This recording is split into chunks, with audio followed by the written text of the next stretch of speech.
அனைவருக்கும் வணக்கம். வரலாறு இன்றைய கேள்வி. சூளாமணி என்னும் நூலை இயற்றியவர் யார்? இந்த சூளாமணி என்ற நூலை இயற்றியவர் யாருன்னு பார்த்தீங்கன்னா தோலாமொழி தேவர். இந்த தோலாமொழி தேவர் என்பவர் தான் இந்த சூளாமணி என்ற நூலை இயற்றியவர். இது சிறு பெரும் காப்பியத்தில் வரும் இந்த சூளாமணி. அடுத்து, குஜராத்தின் வரலாறு என்ற நூலை இயற்றியவர் யார்? இந்த குஜராத்தின் வரலாறு என்ற நூலை இயற்றியவர் ஏமச்சந்திரன். காஷ்மீரின் வரலாறு என்ற நூலை எழுதியவர் கல்ஹானார். குஜராத்தின் வரலாறு என்ற நூலை எழுதியவர் ஹேமச்சந்திரன். அடுத்து, சமண சமயத்தின் புனித நூல் எது? இந்த சமண சமயத்தின் ஜெயின் மதத்தின் புனித நூல் எது அப்படின்னு கேட்டிங்கன்னா அங்கங்கள் மற்றும் பூர்வாங். இந்த அங்கங்கள் மற்றும் பூர்வாங்கள் என்பது சமண சமயத்தின் புனித நூலாகும். திரிபீடகங்கள் என்பது புத்த சமயத்தின் புனித நூலாகும். அடுத்தது, பொறுத்துக. நன்னூல் இயற்றியவர் யாருன்னு பார்த்தீங்கன்னா பவனந்தி முனிவர். நேமிநாதன் குணவீர பண்டிதர். குமார பால சரிதம் ஹேமச்சந்திர சோலாங்கி. அப்போ அனைத்தும் சரியாக பொருத்தப்பட்டுள்ளது. அடுத்து, புத்த சமயம் சார்ந்த நூல்கள் பெரும்பாலும் எழுதப்பட்ட மொழி எது? எந்த மொழியில பெரும்பாலும் எழுதப்பட்டாங்க பார்த்தீங்கன்னா பாலி. புத்த சமயம் கனிஷ்கர் காலத்தில் இரண்டாக பிளவுபடும். அதுக்கு முன்னாடி ஹீனயானம், கனிஷ்கருக்கு அப்புறம் மகாயானம். இந்த ஹீனயான காலத்தில் பெரும்பாலும் எழுதப்பட்ட மொழி பாலி. மகாயானத்தில் அதே நேரத்தில் பாலி மொழியிலேருந்து சமஸ்கிருத மொழியில் எழுதப்படுகிறது புத்த சமய நூல்கள். அதையும் நம்ம குறிப்பாக பார்த்து வச்சுக்கணும். 4ஆம் புத்த சமய மாநாட்டிலேருந்து மகாயானம் என்ற மற்றொரு பிரிவு ஏற்படுத்தப்பட்டது. அடுத்து, புத்தரின் முற்பிறவி பற்றி கூறும் நூல் எது? இந்த புத்தரின் முற்பிறவி பற்றி கூறும் நூல் எதுன்னு பார்த்தீங்கன்னா ஜாதக கதைகள். புத்தரின் முற்பிறவி பற்றி கூறும் நூல் புத்தரின் ஜாதக கதைகள். அடுத்த முக்கியமான கேள்வி, இலங்கை நாட்டை சார்ந்த மகாவம்சம் தீபவம்சம் என்பது இலங்கை நாட்டை சார்ந்த நூல்கள். இந்த இலங்கை நாட்டை சார்ந்த மகாவம்சம் என்னும் புத்த சமய நூலை எழுதியவர் யார்? இந்த நூலை எழுதியவர் யாருன்னு பார்த்தீங்கன்னா மகாநாமன் என்பவர் தான் இந்த மகாவம்சம் என்ற நூலை எழுதியவர். அடுத்து, மணிமேகலை என்னும் நூலை எழுதியவர் யார்?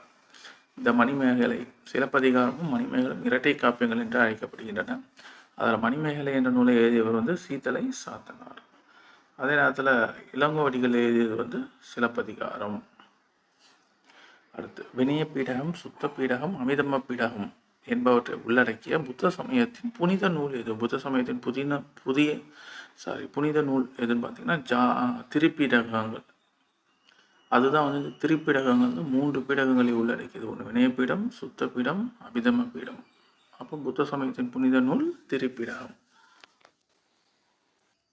அடுத்த கேள்வி, புத்தரின் வாழ்க்கையை விளக்கும் நூல் இது? புத்தரின் வாழ்க்கையை விளக்கும் நூல் லலிதா விஸ்தாரம். இந்த நூல் தான் புத்தரின் வாழ்க்கையை பற்றி விவரிக்கிறது. அடுத்து, புத்த வரலாறு என்ற நூலை இயற்றியவர் யார்? புத்த வரலாறு அப்படின்ற நூலை எழுதியவர் யாருன்னு பார்த்தீங்கன்னா அஸ்வகோஷா. இவர் தான் புத்த வரலாறு என்ற நூலை இயற்றியவர். அடுத்து, புத்த சரித சூத்திர அலங்காரம் என்ற நூலை இயற்றியவர் யார்? இதை இயற்றியவர் யாருன்னு பார்த்தீங்கன்னா அஸ்வகோஷர். புத்த வரலாறு நூல் அஸ்வகோஷா. புத்த சரித சூத்திர அலங்காரம் என்ற நூலை இயற்றியவர் அஸ்வகோஷர். மகா விபாஷம் என்ற நூலை இயற்றியவர் யார்? இந்த மகா விபாஷம் என்ற நூலை இயற்றியவர் வசுமித்திரர். இவர் தான் மகா விபாஷம் என்ற நூலை இயற்றியவர்.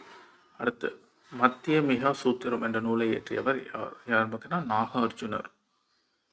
மத்திய மிகா சூத்திரம். அடுத்தது, காஷ்மீரின் வரலாற்றை பற்றி கூறும் நூல் இது? அது ராஜ தரங்கினி. இதை எழுதியவர் கல்ஹானார். அவர் தான் இந்த நூலை இயற்றியவர்.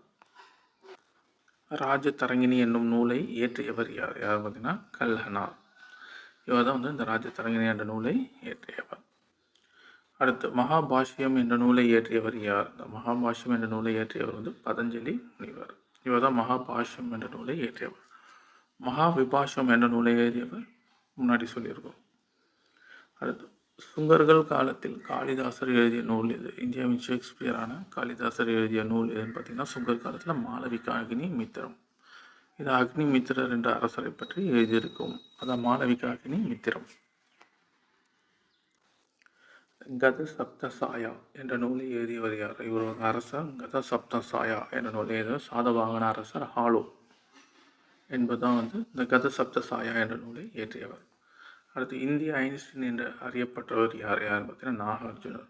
அதான் இந்தியன் ஐன்ஸ்டீன் என்று அழைக்கப்படுகிறார். இந்திய நியூட்டன் எனப்பட்டவர் யாருன்னு பார்த்தீங்கன்னா அவர் வந்து ஆரியப்பட்டார். இந்திய நியூட்டன் என்று அறியப்படுகிறார் ஆரியப்பட்டார். இந்தியாவின் ஷேக்ஸ்பியர் என்று அழைக்கப்பட்டவர் யார்? இந்தியாவின் ஷேக்ஸ்பியர் என்று அழைக்கப்பட்டவர் யார் பார்த்தீங்கன்னா காளிதாசர். அவர்தான் வந்து இந்தியாவின் ஷேக்ஸ்பியர் என்று அழைக்கப்படுகிறார். அடுத்து ஆரியபாத்தியம் மற்றும் ஆரியபட்டம் மற்றும் சூரிய சித்தாந்தம் ஆகிய நூல்களை இயற்றியவர் யார்? இந்த நூல்களை இயற்றியவர் யாருன்னு பார்த்தீங்கன்னா ஆரியபட்டர். குப்தர் காலத்தில் எழுதப்பட்ட நூல் ஆரியபட்டியம் மற்றும் சூரிய சித்தாந்தம். அடுத்து பஞ்ச சித்தாந்திகா, பிருகத் சம்ஹிதை, பிருகத் ஜாதகம் முதலான நூலை இயற்றியவர் யார்? இந்த இதை இயற்றியவர் யாருன்னு பார்த்தீங்கன்னா வராகமித்திரர். இவர் தான் வந்து பஞ்ச சித்தாந்திகா, பிருகத் சம்ஹிதை, பிருகத் ஜாதகம் முதலான நூல்களை இயற்றியவர் வராகமித்திரர்.